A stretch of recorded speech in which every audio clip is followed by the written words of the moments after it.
With seven minutes left in the first half, you put in Landers and Lester, and then DeAndre too, all with 2 fouls. What was the thinking? You just couldn't let it slip away? Couldn't let it slip away. The games are too important.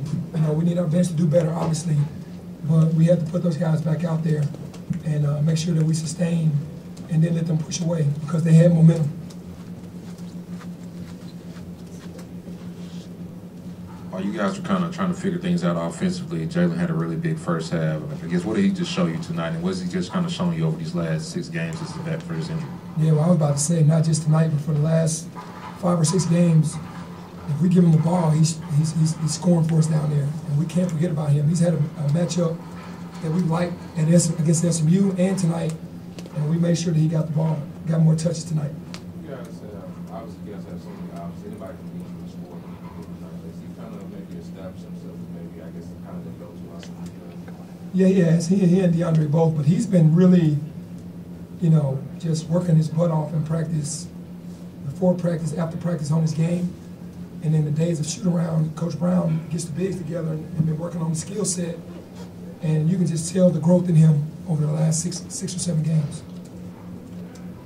Coach in the back, just how much was Jalen Duren's ability to score in the first half, how much did that open up the second half? Obviously, the 3-point game started to fall. Well, it opened up a lot because he had to be accounted for.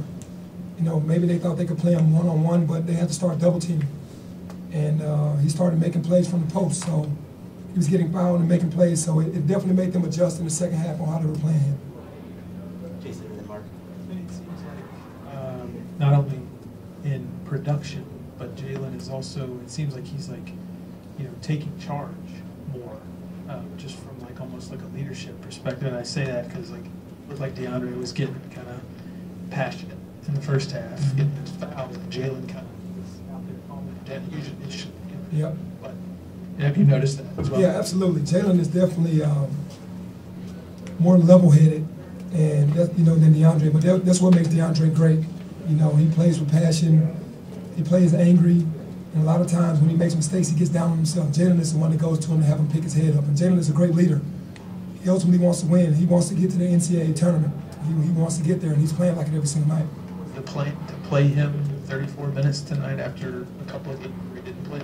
Well, Malcolm came to his coaching staff and said that if he didn't need to play tonight because of his knees, that if we needed him, then to play him. And obviously Jalen had the best game of his career thus far, and we didn't need to play Malcolm, so it was good for him to get the rest. But Jalen played more minutes and definitely contributed. You said yesterday the season has been adventurous, I believe was your word. Tonight was kind of the same way. I mean, do you get used to that, or would you rather, I don't want to get used to that. No, I'd rather them carry over what we do in practice, and that's shrinking the court, playing out of closeouts, trusting your closeout, and not letting people get to our paint, contesting the shot and boxing out and going down on the other end and sharing the basketball. I don't like adventures at all. Along those lines, man, it seemed like at the beginning of the game you guys were playing a little tight. Maybe, I don't know if you'd agree or not, but just curious how you've sort of talked to these guys about embracing this moment where the stakes are really high and you can't lose, but at the same time, this is also the best time of the year for college basketball. How have you sort of instructed your guys to kind of handle these sorts of moments, high-stress moments? Yeah, I think that the pressure is on some of these guys. They obviously want to play great individually, but when you have to win, we can't afford to lose anymore, and they know that. So we're not putting any pressure on them. We're just giving them a game plan to stick by, and that's all they have to do, to stick to. And that's pretty much all they have to do. And I told them today, you can't have March Madness without February success. And I heard that from a coach, Perry Clark. He said it the other day, and I totally agree. You can't have March Madness without February success. You got to be successful in February, and that's what we're doing right now. And if that puts pressure on you, then that's the reason why you came to the University of Memphis. There's going to be pressure to make the NCAA tournament, and we all have it, and we know what we have to do. Jason, and then over to Steve. Did you sense sort of a weird vibe in the building in that first half when things, Temple pushes the lead out to 8 around the 8-minute mark, 8 or 9 minute mark in the first half? It just kind of felt odd in the building. Did you sense that? Yeah, it was very quiet. It was It was like the crowd was in shock because we've been playing really good basketball for the last few games because we haven't been here in a couple weeks since Tulane. And to come out that flat after how we've been playing well, the crowd wants to see us carry over what we did on the road and bring it home. And I could just tell they were in shock, and it was very quiet.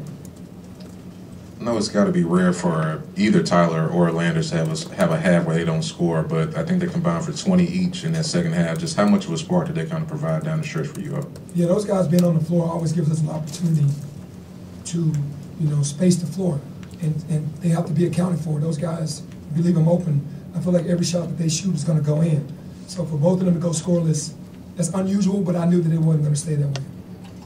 We saw Monty warm, going through drills and stuff on the floor before the game tonight. Is his return imminent, or are we still kind of wait and see? Yeah, I'm just waiting on the call from the doc and him, basically on how he's comfortable with maybe a bump. Doing 1-on-0 is different from building yourself up and getting an actual bump and then hitting the floor, so I'm waiting on them.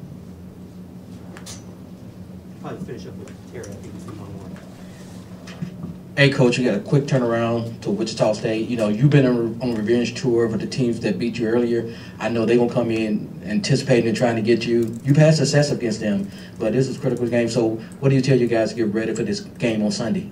Just basically to whatever we give them on the game plan, to stick to that, because they'll change up, our team will change up the game plan during the game. And then we'll start asking questions in the timeout, who called that play or who called that defensive set.